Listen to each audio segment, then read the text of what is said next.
되게 하여 주시옵소서. 우리 사랑하는 청소년들, 청년들, 하나님 또 우리 성도님들 한 분 한 분을 기억하여 주시고 하나님만이 부어주시는 귀한 은혜, 위로를 이 시간 충만하게 허락하여 주시고 우리의 예배가 하나님 계속 될 수 있도록 하나님 축복하시고 함께하여 주시옵소서. 예수님의 이름으로 기도드립니다. 아멘. 우리 찬양하겠습니다. 더 원합니다. 함께 찬양하겠습니다.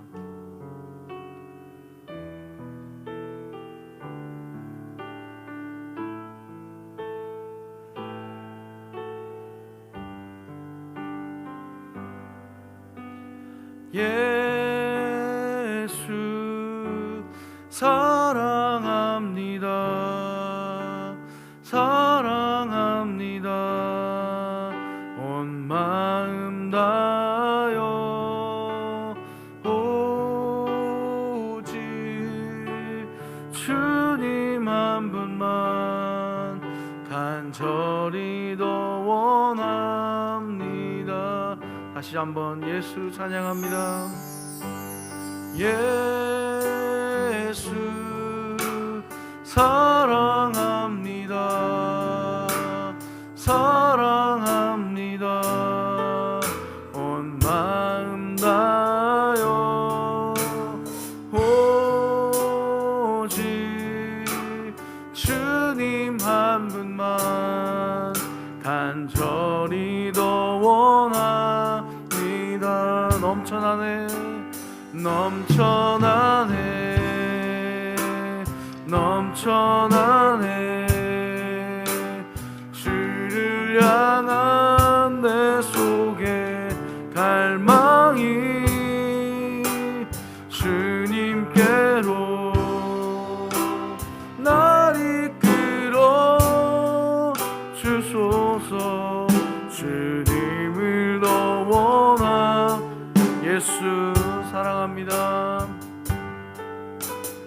예수 사랑합니다. 사랑합니다. 온 마음 다하여 오직 주님 한 분만 간절히 더 원하니 넘쳐나네 넘쳐나네 넘쳐나네 주를 향한 내 속에 갈망이 주님께로 날 이끌어 주소서. 주님을 더 원함 넘쳐나네 넘쳐나네 넘쳐나네 넘쳐나네 주를 향한 내 속에 갈망이 주님께로 날 이끌어 주소서. 주님을 더 원하 한 번 더 찬양합니다. 예수 사랑합니다. 예수 사랑합니다. 사랑합니다. 온 마음 다하여 오직 주님 한 분만 간절히 더 원합니다. 넘쳐나네 넘쳐나네 넘쳐나네 주를 향한 내 속에 갈망이 주님께로 날 이끌어 주소서. 주님을 더 원함 넘쳐나네 넘쳐나네 넘쳐나네 넘쳐나네 주를 향한 내 속에 갈망이 예수님께로 날 이끌어 주소서. 주님을 더 원합니다. 아멘. 우리 옆에 있는 분들과 인사하겠습니다. 하나님께서 이 자리에 함께 하십니다. 인사하겠습니다. 하나님께서 이 자리에 함께 하십니다.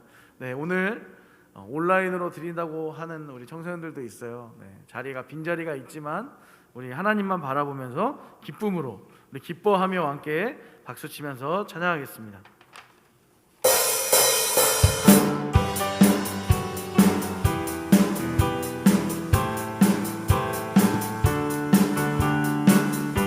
기뻐하며 함께 기뻐하며 함께 노래 부르리 소리 높여 할렐루야 부르리 주님 앞에 나와 찬양 드리며 우리 주님과 함께 기뻐하리라. 나의 창조자 나의 창조자 나의 구원자 가장 귀한 나의 예수님 찬양합니다. 나의 치료자 나의 치료자 나의 선한 목자 되신 주 예수 나의 주 찬양. 다시 한번 찬양합니다. 기뻐하며 함께 기뻐하며 함께 노래 부르리 소리 높여 할렐루야 부르리 주님 앞에 나와 찬양 드리며 우리 주님과 함께 기뻐하리라. 나의 창조자 나의 창조자 나의 구원자 가장 귀한 나의 예수님 찬양합니다. 나의 치료자 나의 선한 목자 되신 주 예수 나의 주 찬양하리. 하나님께 영광의 박수 올려드리겠습니다. 아멘. 하나님께서 우리 예배를 받아주심을 믿습니다. 우리 다 함께 일어나서 보라 너희는 두려워 말고 함께 찬양하고 기도하겠습니다.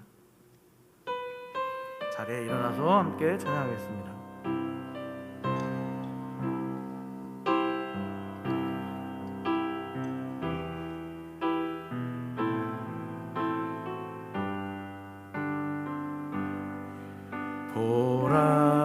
보라 너희는 두려워 말고 보라 너희를 인도한 나를 보라 너희는 지치지 말고 보라 너희를 구원한 나를 너희를 치던 적은 어디 있느냐 너희를 억누르던 원수는 어디 있느냐 보라 보라 하나님 구원을 보라 하나님 능력을 너희를 위해서 싸우시는 주의 손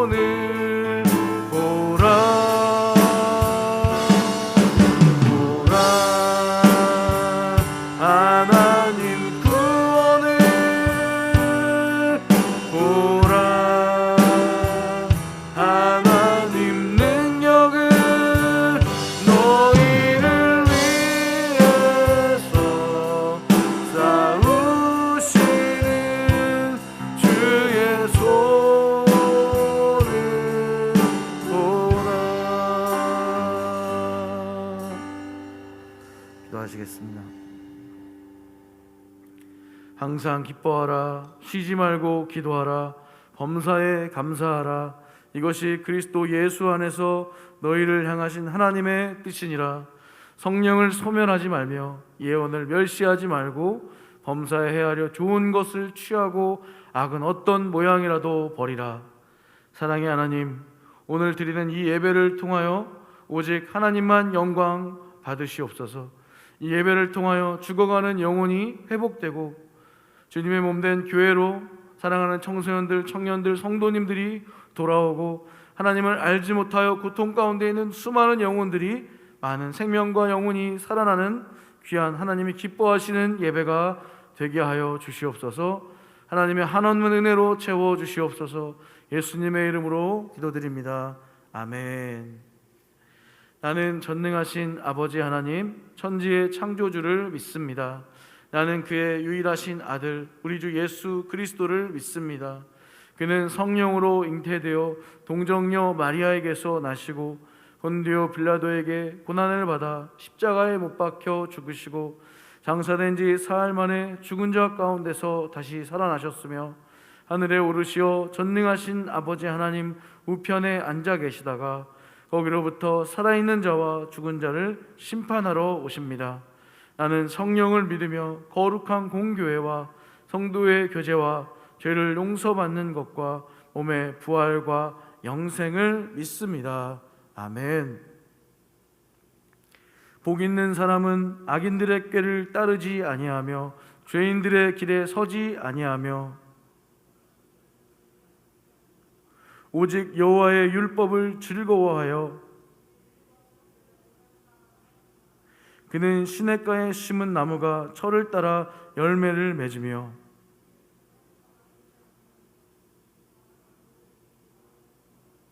악인들은 그렇지 아니하며 그러므로 악인들은 심판을 견디지 못하며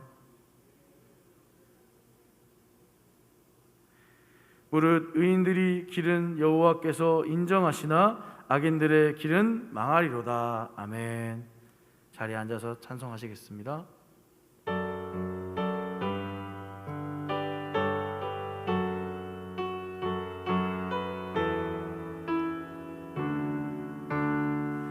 그 크신 하나님의 사랑 말로 다 용 못하네. 저 높고 높은 별을 넘어 이 낮고 낮은 땅 위에 죄범한 영혼 구하려 그 아들 보내사 화목제물 삼으시고 죄 용서하셨네. 하나님 크신 사랑은 증량다 못하네. 영원히 변치 않는 사랑 성도여 찬양하세. 괴로운 시절 지나가고 땅 위에 영화 쇠할 때 주 믿지 않던 영혼들은 큰 소리 외쳐 울어도 주 믿는 성도들에게 큰 사랑 베푸사 우리의 죄 사했으니 은혜 잊을까. 하나님 크신 사랑은 증량다 못하네. 영원히 변치 않는 사랑 성도여 찬양하세. 하늘을 두루마리 삼고 바다를 몸을 삼아도 한없는 하나님의 사랑 다 기록할 수 없겠네.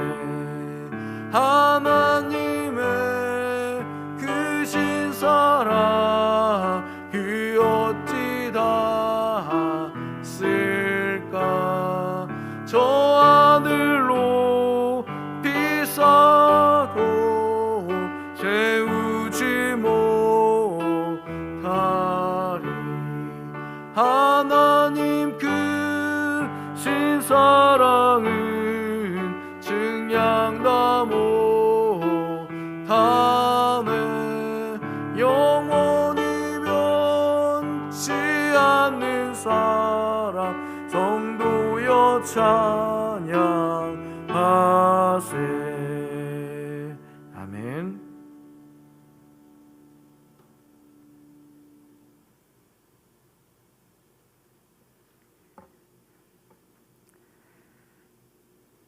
거룩하신 아버지 하나님 감사합니다. 주님의 은혜가 아니고는 한시도 살 수 없는 저희들을 주님 돌보심 아래 살아가게 하시고 거룩한 주일 주님 앞에 나와 온 오프라인을 통해 함께 예배드리게 하심 감사드립니다. 코로나로 인해 주님 전에 그리고 또 각 처소에서 예배드릴 수 있는 환경과 상황이 다르지만 이 시간 하나님 한 분만 바라보며 온전히 나아가는 예배되게 하여 주시옵소서. 예배가 드려지고 목사님 말씀 전하실 때 강하게 역사하여 주시고 말씀 가운데 우리의 자금을 깨닫게 하시고 주님이 우리 삶 속에 역사하심을 느끼며 마음 뜨거워지는 이 시간 되게 하여 주시옵소서. 주님을 깊게 알고 주님 닮아가는 삶 살기 원합니다. 저희의 마음 공고하오나 주님의 주님께서 우리의 삶 구석구석 보이지 않게 역사하심을 바라보며 주님 주시는 소망 가운데 나아가게 하옵소서. 주님 안에 소망이 있음을 믿습니다. 주님의 강한 손이 저희를 붙들어 주셔서 이 시간 역사해 주시고 주장하여 주시옵소서. 감사하며 예수님의 이름으로 기도드립니다. 아멘.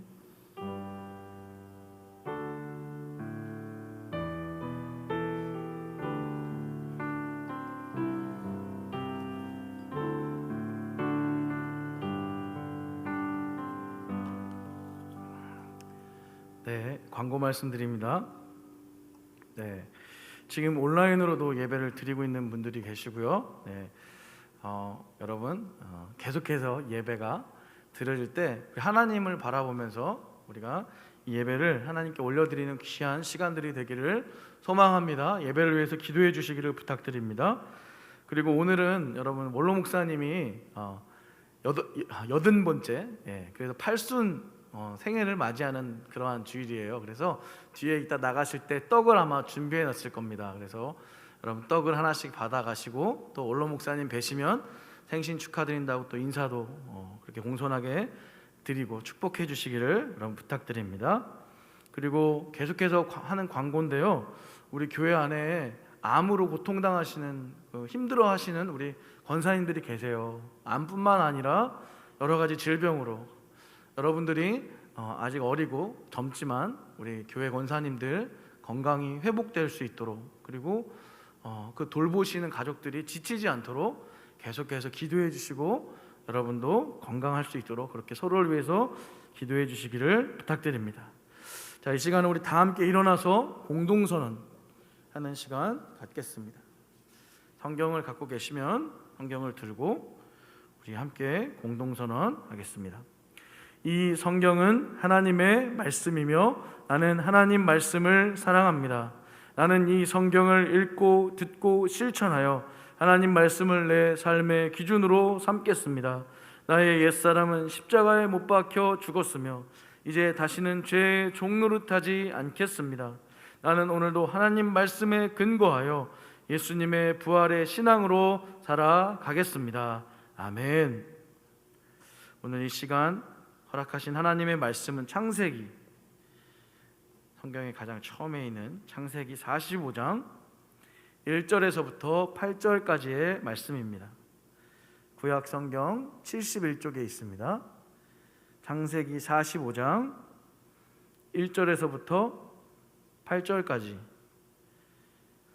네, 다 찾으셨으면 하나님 말씀 받들어 읽겠습니다. 요셉이 시종하는 자들 앞에서 그 정을 억제하지 못하여 소리질러 모든 사람을 자기에게서 물러가라 하고 그 형제들에게 자기를 알리니 그때 그와 함께한 다른 사람이 없었더라. 요셉이 큰 소리로 우니 애굽 사람에게 들리며 바로의 궁중에 들리더라. 요셉이 그 형들에게 이르되 나는 요셉이라. 내 아버지께서 아직 살아 계시니이까. 형들이 그 앞에서 놀라서 대답하지 못하더라. 요셉이 형들에게 이르되 내게로 가까이 오소서.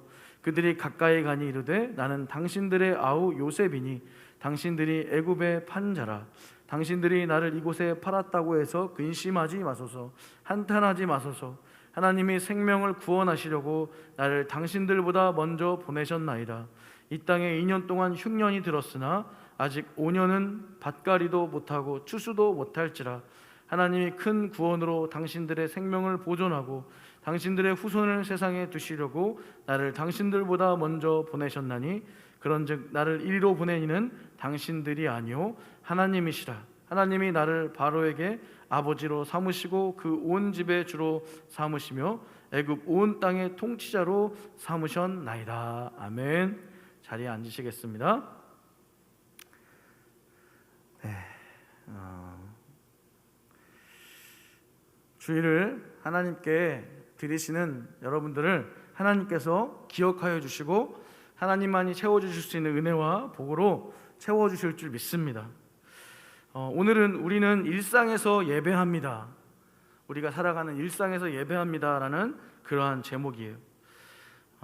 오늘 설교를 시작하기 전에 여러분들에게 어떤 한 분의 진솔한 삶의 고백을 또 그의 신앙의 어떤 철학과 원칙에 관한 글을 여러분에게 잠깐 소개해드리고 설교를 시작해보고자 합니다.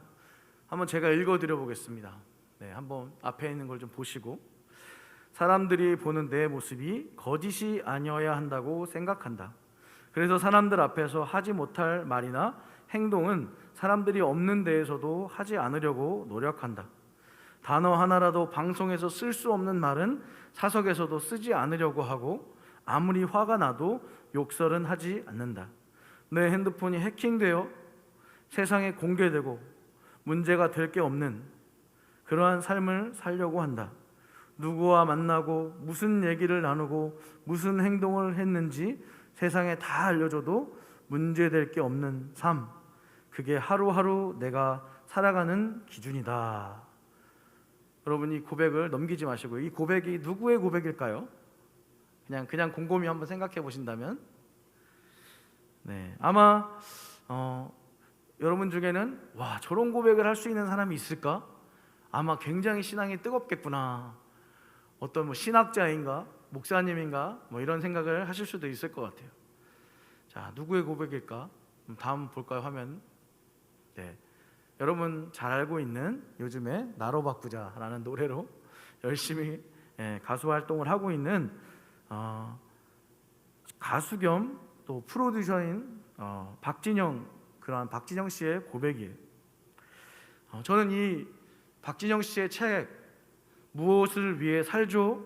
라는 책을 처음부터 끝까지 정독하면서 박진영 씨가 하나님이 어떤 분인지 알기 위해서 정말 간절히 갈망하는 사람이라는 것을 알게 됐어요. 정말 그것을 위해서 기도하고 공부하고 그런 사람이었구나. 그가 추구하는 것이 그냥 많은 돈을 벌고 명예를 위해서 살아가는 사람이 아니었구나 라고 느낄 수 있었어요. 그리고 오늘 저와 여러분이 보았던 이 책의 마지막 나오는 이 진솔한 어떤 신앙의 고백은, 그의 신앙의 철학은 간절히 하나님을 찾고 인격적으로 하나님을 만난 자의 고백이다라는 것을 알게 되었습니다. 또 그는 책에서 이렇게 고백하기도 합니다. 자, 다음 화면 보면 진리를 알려고 노력해야 한다. 그럼 하나님은 반드시 알 수 있는 길을 열어주신다 라고 이렇게 고백하기도 해요. 또 성경에서 이런 말씀을 인용하기도 합니다. 시편 146편 3절 말씀, 귀인들을 의지하지 말며 도울 힘이 없는 인생도 의지하지 말지니. 사업을 하면서 인간관계를 맺어야 되고 또 힘 있는 사람을 의지해야 했을 텐데 박진영 씨는 그렇게 하지 않았다, 그렇게 하지 말라라고 고백해요. 하나님을 의지해야 한다라고 그렇게 주장하고 책에 기록하고 있어요. 마지막으로 하나만 더 소개하자면, 자, 성공한 사람이 되려면 결과만 좋으면 되지만 존경받는 사람이 되려면 결과뿐만 아니라 과정까지 좋아야 한다라고 그렇게 책에 기록하게 되어 있어요.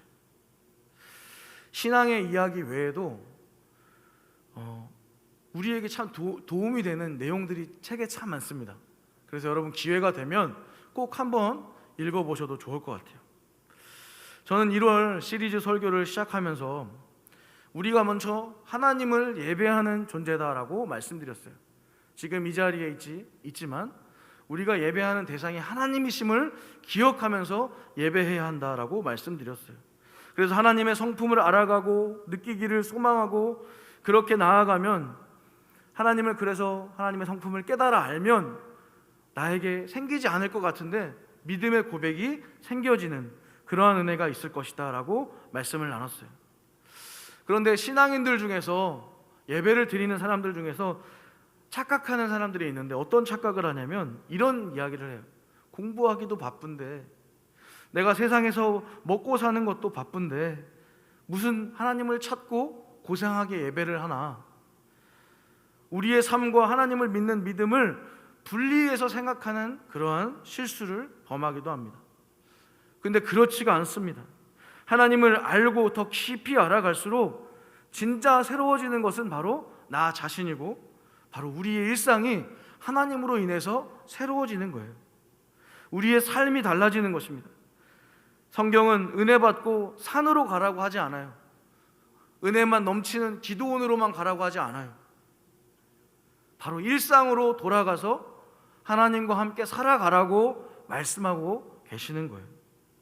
교회 안에서만 눈물을 흘리고 뜨거운 것이 아니라 이제 내일이면 학교에 가서, 직장에 가서 치열한 그 일상 속에서 하나님을 느끼고 만나고 교제하면서 결국에 우리의 신앙이 우리의 삶과 분리되지 않는다는 그것을 느껴가면서 그렇게 살아가라고 이야기하는 거예요. 우리의 일상이 순간순간 하나님을 예배하는 예배자의 삶이 되는 것을 말하고 있는 거예요. 박진영 씨의 고백을 통하여서 우리가 그런 사실을 알게 되죠. 본인은 가수지만 가수로서 정직하고 진실하게 자신의 삶을 하나님의 인도하신 대로 살아가는 거예요. 삶과 신앙이 분리되는 게 아니에요. 사람들이 보든 보지 않든 사람의 시선을 의지하는 그러한 삶이 아니라 하나님을 의식하면서 살아가는 자, 바로 일상이 곧 예배임을 알고 살아가는 자가 바로 그리스도인이다라는 것입니다. 바울의 고백처럼 그리스도의 심장으로 우리가 새로운 생명으로 우리의 일상을 살아가는 것, 살아내는 것이 바로 신앙인의 삶이에요.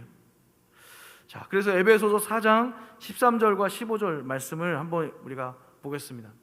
제가 한번 읽어드려 보겠습니다. 같이 읽어볼까요? 시작. 그리하여 우리 모두가 하나님의 아들을 믿는 일과 아는 일에 하나가 되고 온전한 사람이 되어서 그리스도의 충만하심의 경지에까지 다다르게 됩니다. 우리는 이 이상 더 어린아이로 있어서는 안 됩니다. 우리는 인간의 속임수나 간교한 술수에 빠져서 온갖 교훈의 풍조에 흔들리거나 이리저리 밀려다니지 말아야 합니다. 우리는 사랑으로 진리를 말하고 살면서 모든 면에서 자라나서 머리가 되시는 그리스도에까지 다다라야 합니다. 아멘. 그리스도인은 일상에서 끊임없이 그리스도의 열매를 맺는 자로 살아가게 되는 것이죠. 표를 하나 보여드릴게요. 네, 여기 표를 보면 가운데 내가 있어요. 그리고 우리는 예수님을 믿는 자죠. 예수님 안에서 내가 있어요. 그러면서 이 네 가지 영역에서 우리는 계속해서 균형적으로 성장하게 돼요. 첫 번째는 위에 하나님을 알고 예배하면서 하나님이 어떠한 분인지 관계를 맺고 하나님의 존재에 대해서 계속 끊임없이 알고 더 깊어지는 것입니다. 그리고 하나님을 알면서 이제 나 자신을 하나님 안에서 깨닫게 되는 거예요. 내가 무엇을 진정으로 원하는지, 내가 얼마나 연약하고 부족한 존재인지, 하나님이 필요한 존재인지를 하나님 안에서 깊이 알아가게 되는 거예요. 그리고 다시 아래 보면 교회 공동체, 함께 예배하는 자들을 섬기게 되고 사랑하게 되고 그 사람들이 어떠한 아픔이 있는지 바라보게 되고 그렇게 공동체로서도 성장을 하게 됩니다. 그리고 그것이 끝이 아니에요. 이제는 세상에 나아가서 세상에 있는 사람들과 관계를 맺고 하나님이 바라보게 하는, 또 가라고 한 그 직장과 학교 그 안에서 일상에서 예배하는 자로서 이 네 가지 영역에서 균형 있게 끊임없이 성장해 가고 성숙해 가는 것입니다. 예수님을 믿음으로 그리스도인들에게는 이 균형 있는 성장이 끊임없이 일어나게 되는 것이에요. 예배를 통해서, 또 공동체 안에서, 세상 속에서, 일상에서 예배하는 어떠한 직업이든 어떠한 학교든 학생이든 계속해서 끊임없이 자라나게 되는 것입니다. 저는 이렇게 성숙하고 자라나는 그리스도인들을 삶이 메시지인 사람이다라고 그렇게 불러보았어요. 제가 존경하는 김기성 목사님의 책에 삶이 메시지다라는 그러한 책 제목에서 영감을 얻었어요. 일상에서 예배하는 자는 그의 삶이 곧 하나님의 메시지가 되는 사람이다라는 거예요. 여러분, 저는 오늘 여러분에게 진짜 그 자신의 삶이 하나님의 메시지였던 성경 인물을 한 명 소개하고자 합니다. 여러분들과 함께 현미경으로 이렇게 정말 아주 가깝게 보는 거 있잖아요. 그렇게 줌해서 그의 삶을 한번 깊이 들여다보고자 합니다. 우선 우리가 오늘 본문을 이해하기 위해서는 카메라 앵글을, 드라마에서 보면 카메라 앵글을 과거로 확 돌려요. 여러분 그거 알죠? 드라마, 재미있는 드라마 보면 현실에서 갑자기 휙 돌아가서 과거로 돌아가는 그러한 일들이 있어요. 그것과 비슷합니다. 오늘 주인공인 이 요셉이 태어났을 때 야곱은 굉장히 늙었어요. 성경은 요셉을 노년에 얻은 아들이다라고 그렇게 말하고 있습니다. 거기에 요셉은 야곱이 사랑했던 부인 라헬의 자식이었기 때문에 그 사랑이 더 지극할 수밖에 없었어요. 그래서 야곱은 이 아들 요셉을 가장 사랑했을 뿐 아니라 11명의 형들과는 달리 굉장히 그 아들만을 편애했어요. 그래서 창세기 37장 3절에 보면 이렇게 말씀하고 있습니다.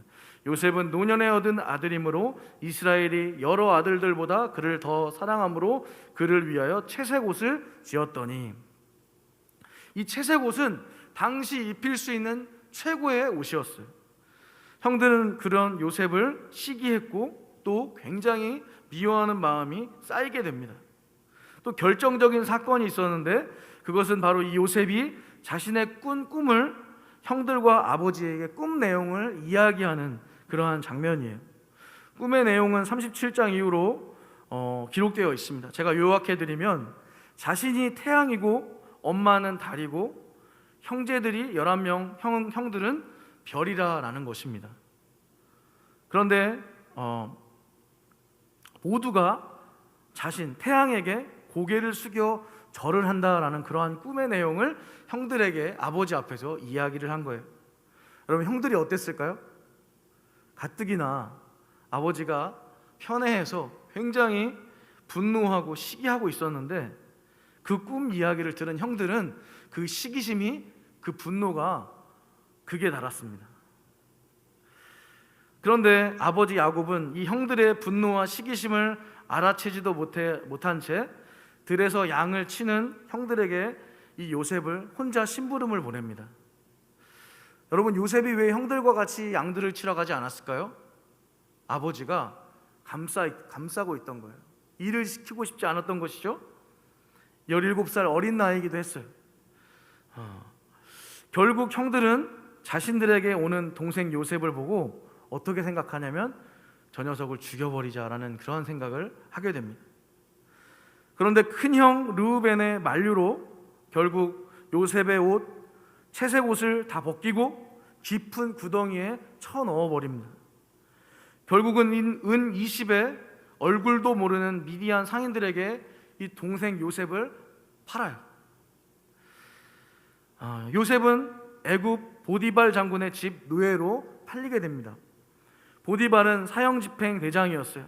굉장한 힘을 가진 애굽의 장군이었습니다. 노예로 팔려간 요셉은 언어와 문화도 다른 그곳에서 얼마나 두려웠을까요? 여러분 생각해 보세요. 17살 말도 안 통하는 그러한 곳에서 손님으로 간 것도 아니고 노예로 갔어요. 심부름을 해야 하고 주인이 명령하는 대로 움직여야 하는 처량한 신세로 팔려간 것입니다. 얼마나 많은 눈물을 흘리며 그가 고통스러웠을까. 그런데 여러분, 성경은 요셉이 그 새로운 상황에 적응했을 뿐만 아니라 그 상황에 형통했다고 말하고 있어요. 창세기 39장 2절과 6절은 이렇게 말씀하고 있어요. 여호와께서 요셉과 함께 하심으로 그가 형통한 자가 되어 그의 주인 애굽 사람의 집에 있으니 그의 주인이 여호와께서 그와 함께 하심을 보며 또 여호와께서 그의 범사에 형통하게 하심을 보았더라. 요셉이 그의 주인에게 은혜를 입어 섬김에 그가 요셉을 가정 총무로 삼고 자기의 소유를 다 그의 손에 위탁하니 그가 요셉에게 자기의 집과 그의 모든 소유물을 주관하게 한 때부터 여호와께서 요셉을 위하여 그 애굽 사람의 집에 복을 내리심으로 여호와의 복이 그의 집과 밭에 있는 모든 소유에 미친지라. 주인이 그의 소유를 다 요셉의 손에 위탁하고 자기가 먹는 음식 외에는 간섭하지 아니하였더라. 요셉은 용모가 빼어나고 아름다웠더라. 이 장면이 제가 여러분과 함께 오늘 주목해 보고자 하는 바로 첫 번째 장면이에요. 형들의 손에 팔려갔어요. 언어와 문화가 다르다고 했습니다. 노예로 팔려갔다고 했습니다. 그런데 그러한 고통스러운 환경 속에서 3절에 보면 그의 주인이 여호와께서 그와 함께 하심을 보았더라라고 말하고 있는 거예요. 요셉이 보디발에게 나 좀 알아주세요, 나 좀 봐주세요, 인정해주세요 라고 말한 게 아니에요. 그런데 보디발의 총애를 그가 얻게 되었습니다. 왜? 여호와를 믿는 요셉의 믿음이 이 주인 보디발을 감동하게 했다라는 것입니다. 요셉의 삶을 통해 그의 믿음이 그 주인의 눈에 보이도록 겉으로 드러났다라는 거예요. 끔찍한 상황 속에서도 하나님을 믿는 믿음을 잃지 않고 열심히 부지런히 일했고 결국 보디발은 그의 온 집을 요셉, 그 어린 요셉에게 맡겼어요. 너무 신기하죠? 자신이 소유한 모든 소유물을 다스리는 권한을 이 요셉에게 주었던 것입니다. 그래서 히브리 원문은 이렇게 말하고 있어요. PPT 보면 보디발은 자신에게 온 모든 것을 요셉의 권한 아래에 두었다라고 말하고 있습니다. 여러분, 이 장면이 여러분과 주목하고 싶었던 첫 번째 장면이었어요. 자, 또 다음 장면으로 넘어가 볼게요. 그런데 이러한 신뢰를 받고 회복이 있을 때 무엇이 찾아오나요, 여러분? 때로 유혹이 찾아옵니다. 보디발의 아내가 이 청년 요셉을 유혹하기 시작했어요. 요셉은 주인의 모든 소유를 다스릴 수 있었고 힘도 있었습니다. 그래서 사람의 눈을 피할 수 있었어요. 어떻게 생각해 보면 그 유혹에 넘어가도 비밀을 지킬 수 있었을 거예요. 그러나 요셉은 그 유혹을 단번에 거절합니다. 바로 이 장면이 여러분과 오늘 주목해 보고 싶은 두 번째 장면이에요. 창세기 39장 8절과 10절에 이렇게 말하고 있습니다. 요셉이 거절하며 자기 주인의 아내에게 이르되 내 주인의 집안의 모든 소유를 간섭하지 아니하고 다 내 손에 위탁하였으니 이 집에는 나보다 큰 이가 없으며 주인이 아무것도 내게 금하지 아니하였어도 금한 것은 당신뿐이니 당신은 그의 아내임이라. 그런즉 내가 어찌 이 큰 악을 행하여 하나님께 죄를 지으리이까. 여인이 날마다 요셉에게 청하였으나 요셉이 듣지 아니하며 동침하지 아니할 뿐더러 함께 있지도 아니하니라 라고 말하고 있어요.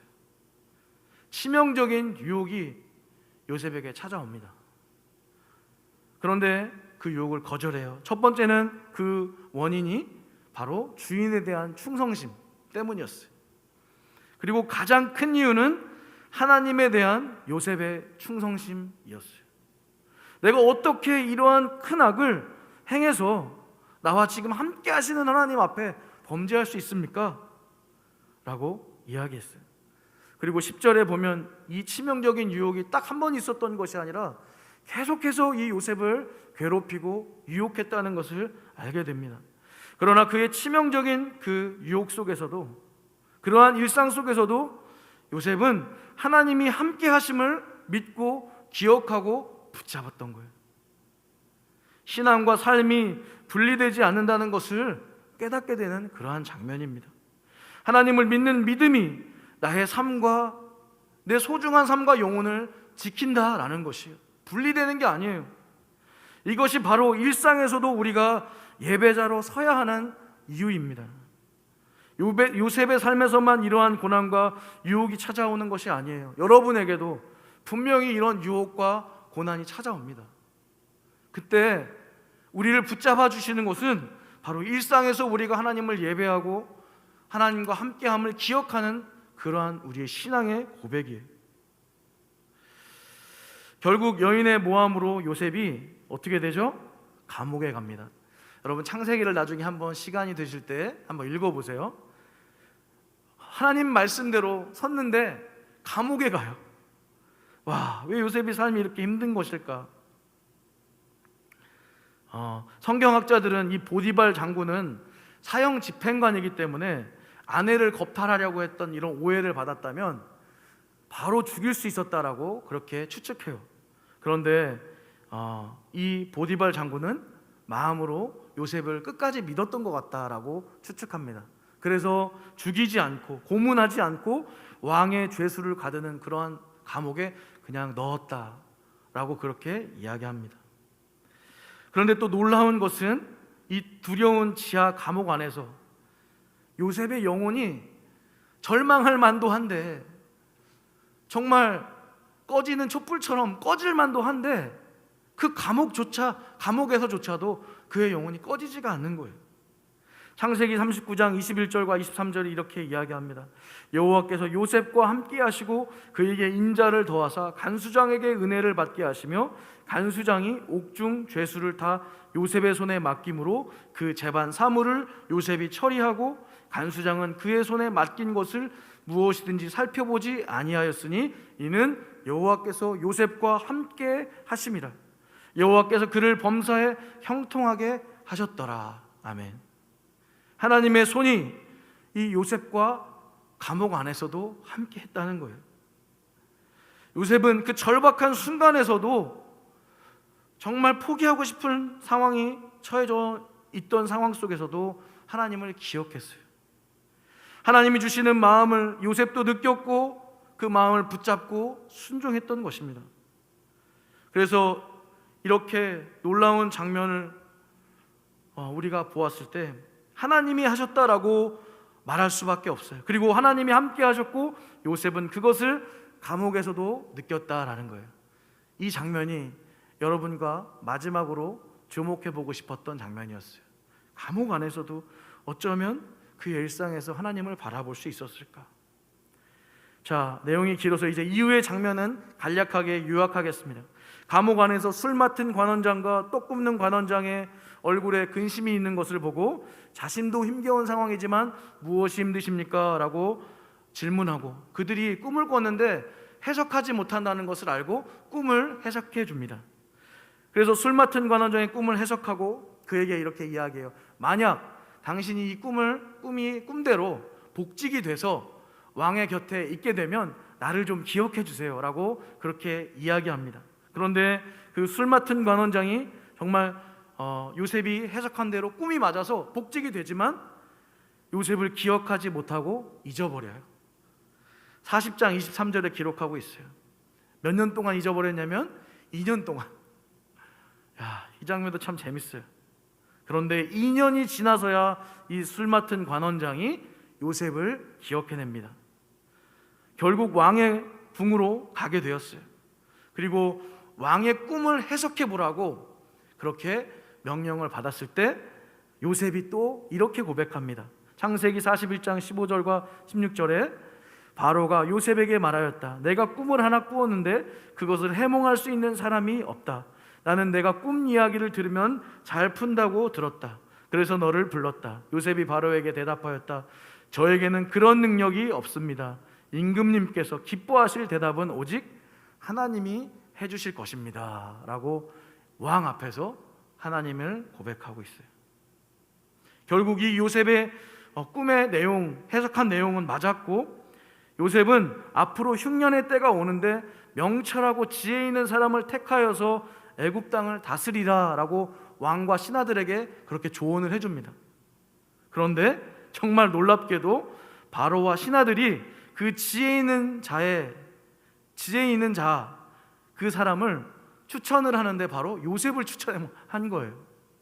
그래서 감옥에 있던 요셉이, 꿈을 해몽하려고 왔던 이 요셉이 바로 요셉의 총리의 자리에 오르게 되는 거예요. 신기하죠? 41장 37절과 38절부터 쭉 제가 한번 또 읽어드려 보겠습니다. 바로와 모든 신하들은 이 제안을 좋게 여겼다. 바로가 신하들에게 말하였다. 하나님의 영이 함께하는 사람을 이 사람 말고 어디에서 또 찾을 수 있겠느냐? 바로가 요셉에게 말하였다. 하나님이 너에게 이 모든 것을 알리셨는데 너처럼 명철하고 슬기로운 사람이 어디에 또 있겠느냐?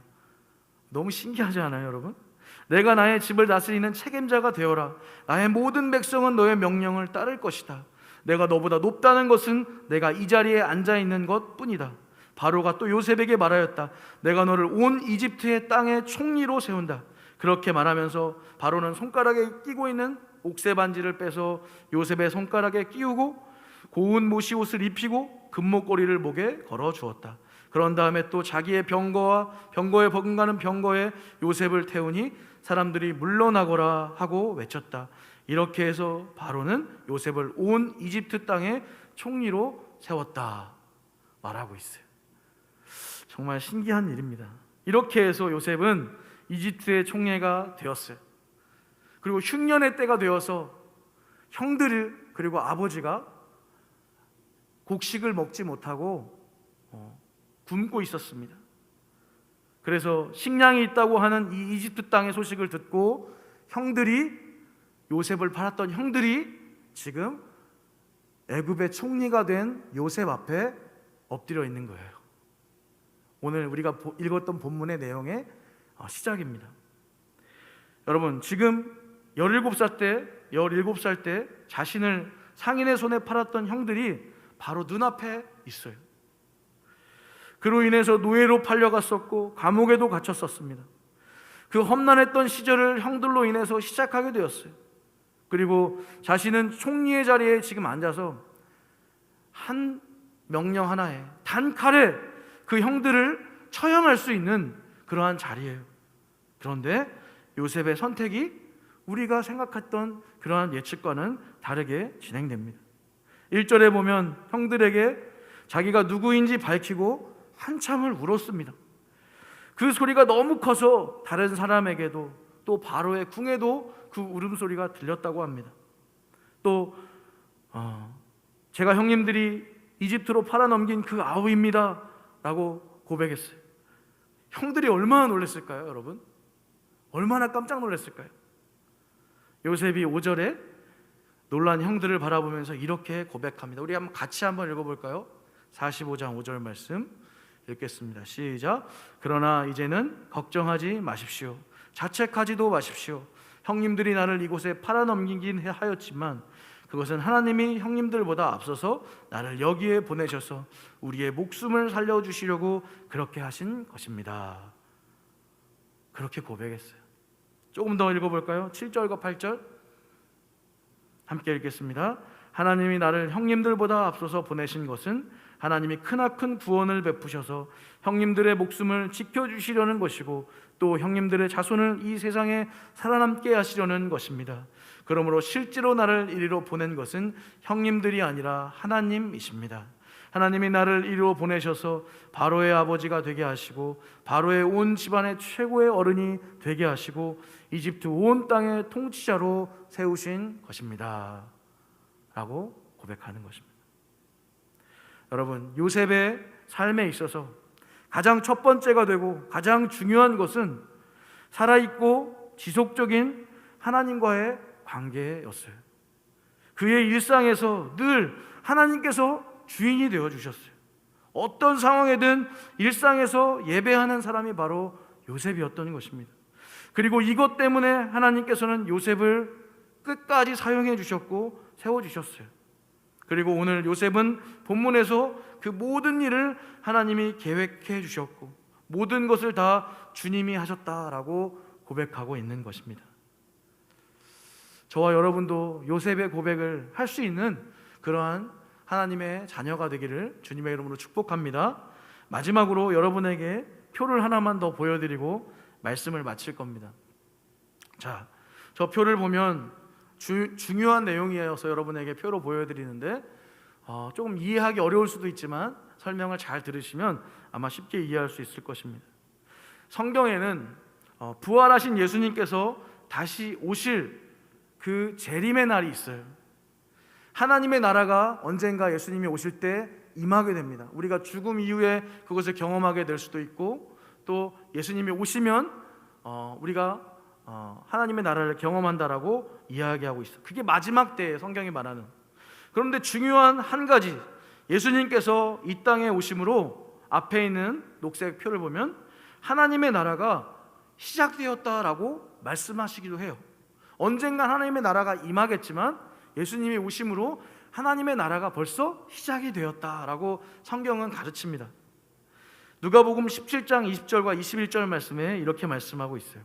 바리새파 사람들이 하나님의 나라가 언제 오느냐고 물으니 예수께서 그들에게 대답을 하셨다. 하나님의 나라는 눈으로 볼 수 있는 모습으로 오지 않는다. 또 보아라 여기에 있다 또 저기에 있다 하고 말할 수도 없다. 보아라 하나님의 나라는 너희 가운데 있다. 또 마가복음 1장 14절과 15절 넘겨주시면 나옵니다.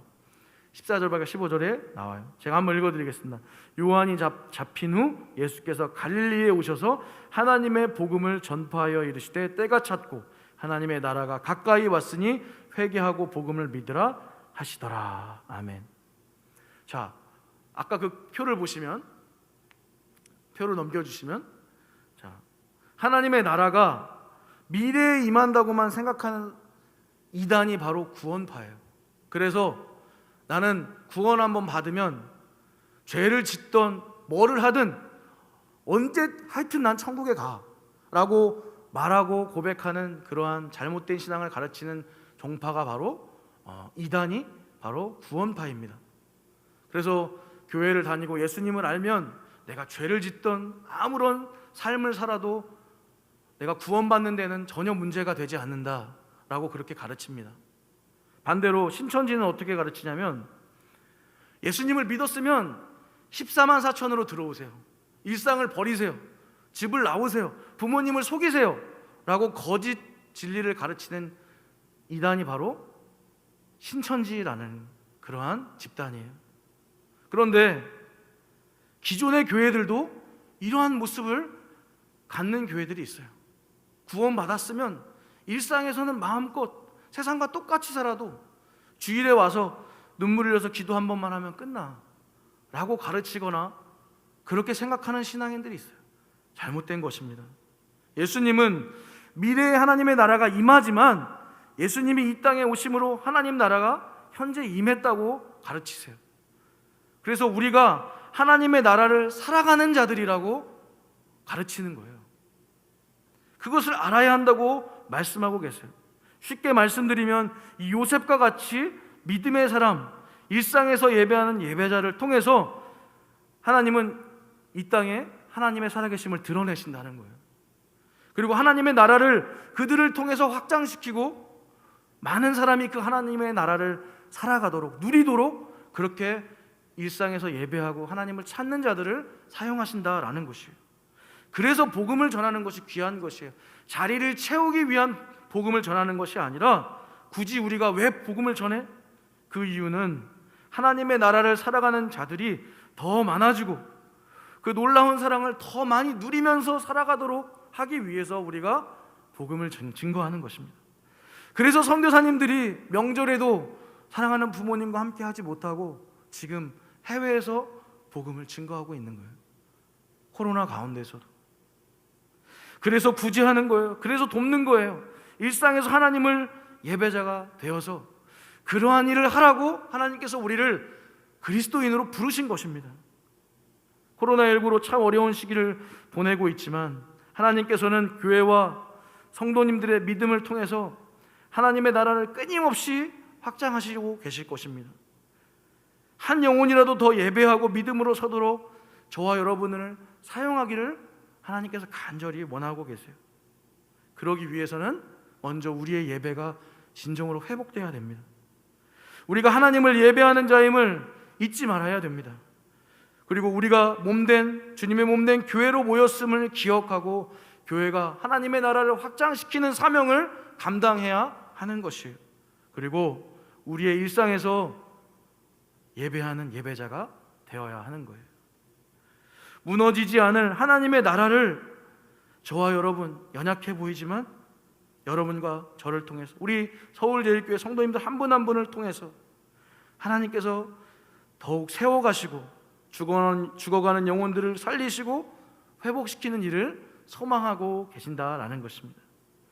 사랑하는 청소년 여러분, 청년 여러분, 우리 성도님들, 우리가 언젠가 죽으면 갈 하나님의 나라, 그 천국만을 소망하면서 우리의 일상을 잃어버리고 소중히 여기지 않는 그러한 삶을 살아가는 것이 아니라 이미 임한 하나님의 나라를 기억하면서 오늘 우리가 읽었던 요셉처럼 그의 일상에서 삶으로 예배하면서 하나님을 기억하고 어떠한 상황에서도 흔들리지 않았던 것처럼 우리 서울제일교회 청소년, 청년 성도님들이 그렇게 믿음의 삶을 살아가시기를 주님의 이름으로 간절히 축복합니다.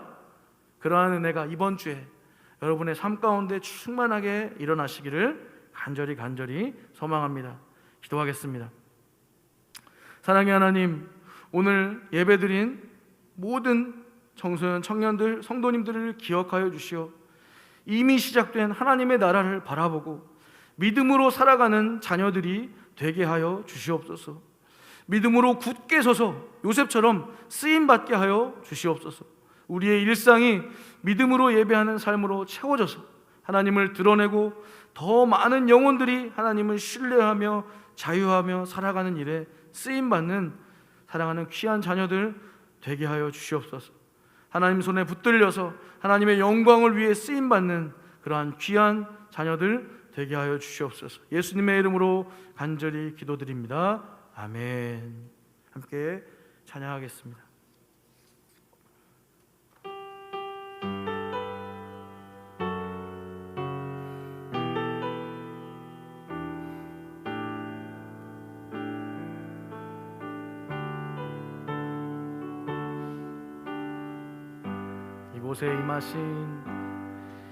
이곳에 임하신 하나님 나라, 가난한 마음으로 바라보리라.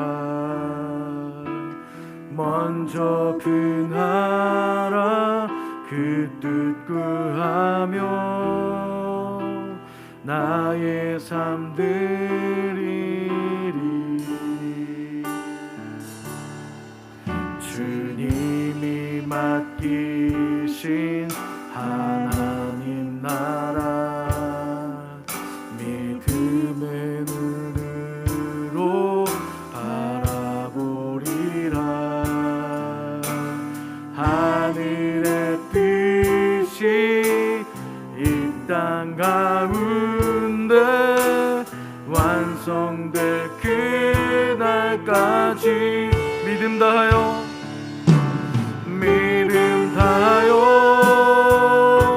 그 위에 서리라. 하나님의 나라는 무너지지 않으리. 믿음 다하여 그 나라 세워가리라. 주님 곧 오실 때 이곳에 임하신 하나님 나라, 이곳에 임하신 하나님 나라, 가난한 마음으로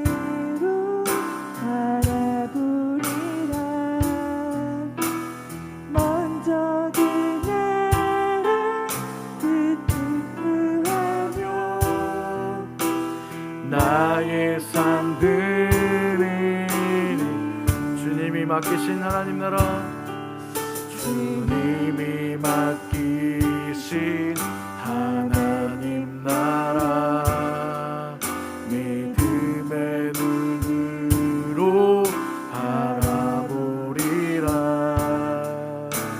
하늘의 뜻이 이 땅 가운데 완성된 그날까지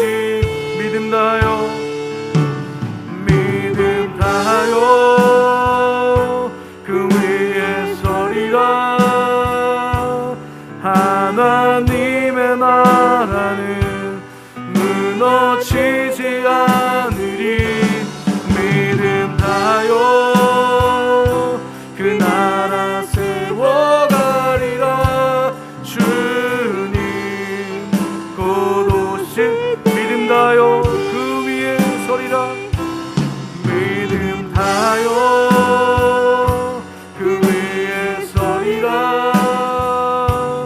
하나님의 나라는 무너지지 않으리. 믿음 다하여 그 나라 세워가리라. 주님 곧 오실 때까지. 아멘. 오늘 말씀을 기억하면서 우리 함께 기도하기를 원합니다. 하나님이 나라와 민족을 회복시켜 주시옵소서. 열방을 지켜주시고 세우신 담임 목사님과 교회를 지켜주시고 해외에 계신 선교사님들의 건강과 사역 가운데 역사하여 주시옵소서. 우리 예배를 받아주시고 하나님 오늘 받은 귀한 은혜 기억하면서 살아가게 하여 주시옵소서. 우리 주여 한번 외치고 합심으로 기도하며 나아가겠습니다. 주여. 하나님 오늘도 우리 사랑하는 청소년들, 청년들, 성도님들 또한 온라인으로 예배하는 모든 자녀들을 기억해 주시고 하나님 우리의 기도에 응답하여 주시옵소서.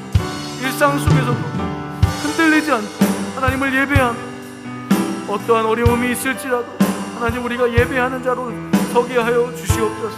하나님을 예배하며 교회의 사명을 감당하고 우리 일상을 하나님께 드리며 찬양하는 하나님의 자녀들 되게 하여 주시옵소서. 오 주여, 사랑하는 청소년들, 청년들 붙잡아 주시고 성도님들 한 분 한 분을 기억하여 주시옵소서. 하나님의 자녀로 살게 하여 주시옵소서. 하나님의 사명자로 살게 하여 주시옵소서. 어떤 어려움과 환난이 닥칠지라도 요셉처럼 하나님 주님을 기억하고 붙들고 하나님을 드러내는 하나님의 나라를 확장시키고 하나님의 나라를 더 넓게 하는 하나님 쓰임받게 하여 주시옵소서. 주님 감사합니다. 주님 역사하여 주시옵소서. 믿습니다. 인도하여 주실 줄 믿습니다. 아멘. 사랑의 하나님, 하나 되어 함께 기도한 간절한 성도들의 기도에 응답하여 주시옵소서. 이 나라와 민족을 그리고 열방을 긍휼히 여겨 주셔서 하루속히 회복되는 역사를 허락하여 주시옵소서. 서울제일교회를 지켜보호하여 주시옵소서. 어두운 세상에 그리스도의 빛을 비추는 사명 감당하는 교회가 되게 하여 주시옵소서. 주님의 몸된 교회의 사명을 잘 감당하게 하여 주시옵소서. 믿음으로 굳게 서서 무너지지 않는 영원토록 지어지고 새로워지는 하나님의 나라를 세워가는 자들이 되게 하여 주시옵소서. 우리의 일상을 하나님의 은혜로 충만하게 채워주시옵소서. 오늘도 주님 앞에 나올 때 귀한 예물 올려드립니다. 이 예물 흠양하여 주시고 넘치는 은혜와 한량없는 사랑으로 채워주시옵소서. 또 마음은 간절히 원하지만 여러 가지 형편에 어려워 드리지 못한 성도들 한 분 한 분도 기억하여 주셔서 하나님의 주시는 물질의 축복도 충만하게 허락하여 주시옵소서. 사랑하는 우리 청소년들, 청년들의 학업을 지켜주시고 청소년, 청년들의 미래와 취업과 결혼, 앞날의 모든 여정 가운데 하나님이 늘 함께하여 주시옵소서. 지혜와 겸손함을 허락하여 주시옵소서. 예수님의 이름으로 축복하며 간절히 기도하옵나이다. 아멘. 우리 다 함께 일어나서 화성의 찬양 하나님께 올려드리겠습니다.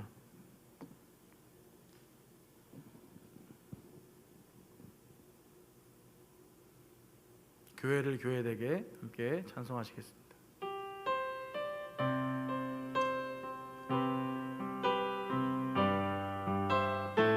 아마 2부 PPT 끝쪽에 있을 수도 있습니다.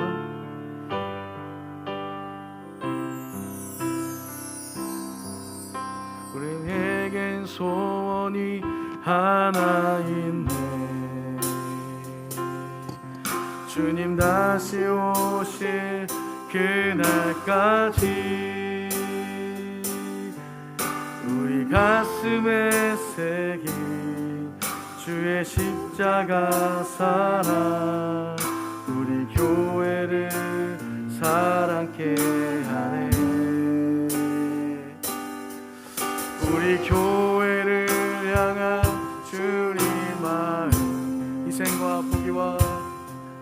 희생과 포기와 가난과 고난 하물며 죽음조차 우릴 막을 수 없네. 우리 교회는 이 땅의 희망 교회되게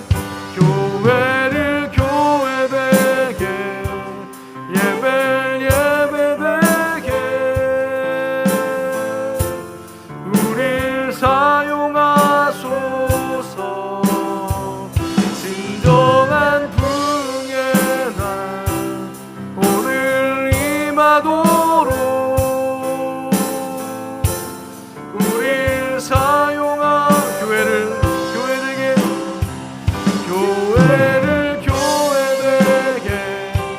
예배되게 우릴 사용하소서. 진정한 부흥의 날 오늘 임하도록 우릴 사용하소서. 기도하겠습니다. 길과 진리와 생명이신 우리 주님 예수 그리스도의 구속의 은총과 하나님 아버지의 극진하신 사랑하심과 성령의 능력과 교통하심과 역사하시는 은혜가 오늘 예배를 드리는 모든 자들 그들의 일상 속에서도 요셉처럼 하나님을 예배하고 하나님의 나라를 세워가고자 결단하고 기도하며 나아가는 사랑하는 모든 성도님들과 저들의 가정과 일터 위에 환우들과 그들의 가족들 위에 신음하는 나라와 민족과 열방 위에 이제로부터 영원토록 함께 계시옵기를 간절히 축원하옵나이다. 아멘.